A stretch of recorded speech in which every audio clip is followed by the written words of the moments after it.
ఆంధ్ర ప్రాంతంలో ఒక అక్కడక్కడ గెలుచుకున్నారు. ఎంపీటీసీలు, జెడ్పీటీసీలు, ఎంపీపీ ఒకటో రెండో గెలుచుకున్నారు. ఉమ్, తర్వాత మొన్న పొత్తు పెట్టుకున్నారు కాబట్టి అసెంబ్లీ ఎన్నికల్లో ఇన్ని వచ్చినాయి ఉమ్, కదా. అవును. ఇప్పుడు తెలంగాణలో 0తో ఉన్నారు. ఉమ్, పోయేదేముంది, అదేదో సామెత ఉంది కదా, సామెతగా శ్రీశ్రీ గారు చెప్పినట్టు పోయేదేముంది బానిస సంఖ్యలు తప్ప అని. అది తప్ప. ఉమ్, ఇప్పుడు పోటీ చేస్తున్నారు. మొన్న సర్పంచ్ ఎన్నికల్లో పోటీ చేశారు పవన్ కళ్యాణ్ జెండా పెట్టుకుని, పవన్ కళ్యాణ్ బొమ్మ పెట్టుకుని. ఉమ్, దాదాపు 100 దాకా ఏమో పోటీ గెలిచారు వీళ్ళు సర్పంచ్. ఉమ్, కమ్యూనిస్టులతో పోటీ పడ్డట్టే ఓ రకంగా ఉమ్, గెలిచారు. 100 మంది జనసేన పేరుతో తిరుగుతున్నారు కదా అక్కడ. మొన్న వాళ్ళందరితోనే కదా కొండగట్టు దగ్గర మీటింగ్ పెట్టింది. అంటే అధికారిక పొత్తులో ఉండి అంత అంత పరీక్ష పెట్టుకోవాల్సినంత అవసరం ఏముందని ఇక్కడ లేదు కదా, ఇక్కడ కదా అధికారిక పోతే అక్కడ లేదు కదా. ఇక్కడ ఓకే. మొన్న పోటీ చేశారు కదా. లేదు, మొన్న విడిగానే పోటీ చేశారు, పొత్తులో పోటీ చేయలే.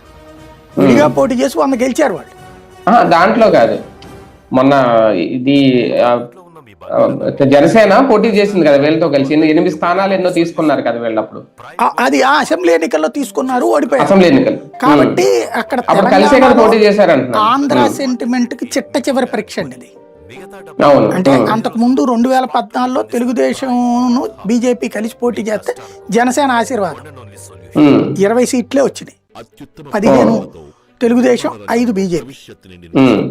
అది కూడా హైదరాబాదే మాక్సిమం. కాబట్టి అక్కడ ప్రయోగం, ఆశించిన ప్రయోగం సక్సెస్ కాదు.